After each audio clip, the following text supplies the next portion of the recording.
हो। अरे धन धान हमरो भवनवा के भाग हो, खुशी से खिलल बा मनवा के बाग हो। आज बबुआ के आज बबुआ के भइले जन्मवा, अंगनवा सोहर होता।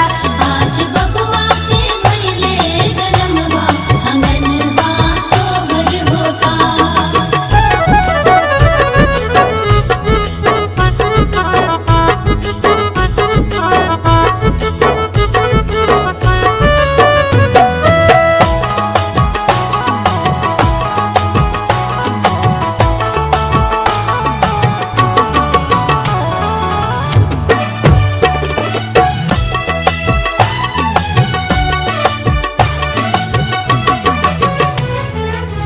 सबके बटाता रे लड्डूआ बर्फी, पापा लुटावता रे सोना या सरफी। हाँ हाँ घर घर बटाता रे लड्डूआ बर्फी, पापा लुटावता रे सोना या सरफी। पापा लुटावता रे सोना सरफी। मम्मी बाटेली हो चाची बाटेली रुपया गहनवा, अंगनवा सोहर होता। आज बबुआ के भइले जन्मवा, अंगनवा सोहर होता।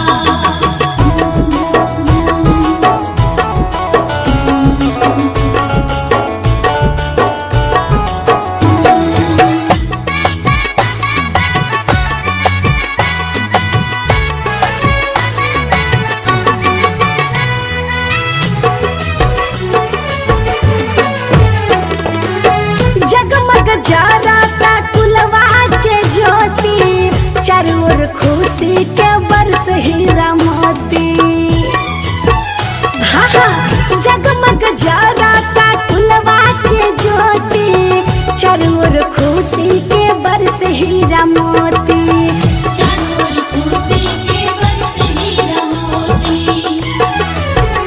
महेश झुम झुम मनोज झुम झुम यानी तगावे गनमा, अंगनवा सोहर होता। आज बबुआ के भइले जन्मवा, अंगनवा सोहर होता। अरे धन धान हमरो भवनवा के भाग हो, खुशी से खिलल बा मनवा के बाग हो। आज बबुआ के आज बबुआ के भइले जन्मवा, अंगनवा सोहर होता। आज बबुआ के भइले जन्मवा, अंगनवा सोहर होता। आज बबुआ के भइले जन्मवा, अंगनवा सोहर होता।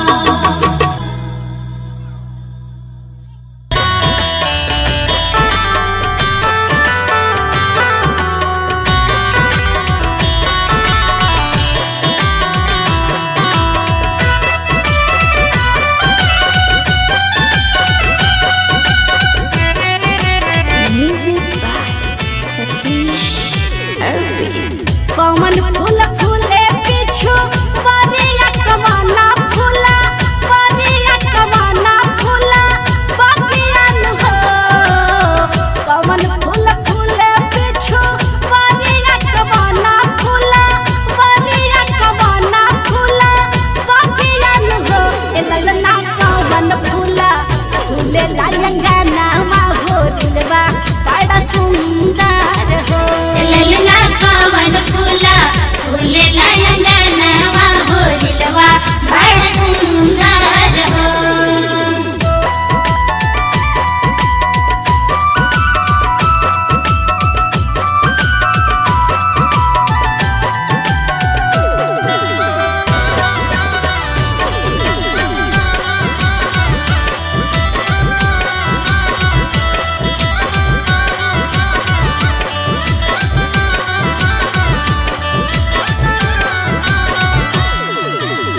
चंपा फूल फूले पीछू परिया गईला फूला, परिया की अड़हुल फूला बगियान हो।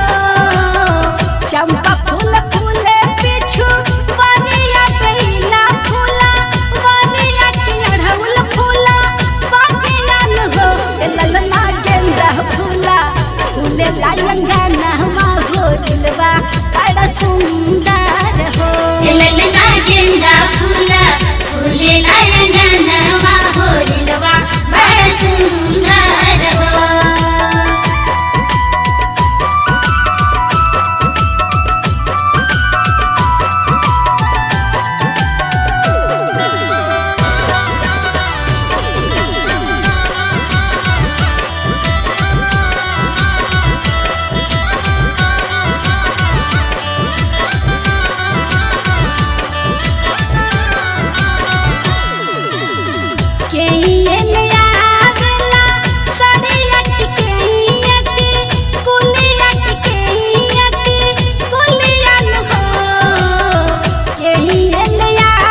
दिलवा बड़ा सुंदर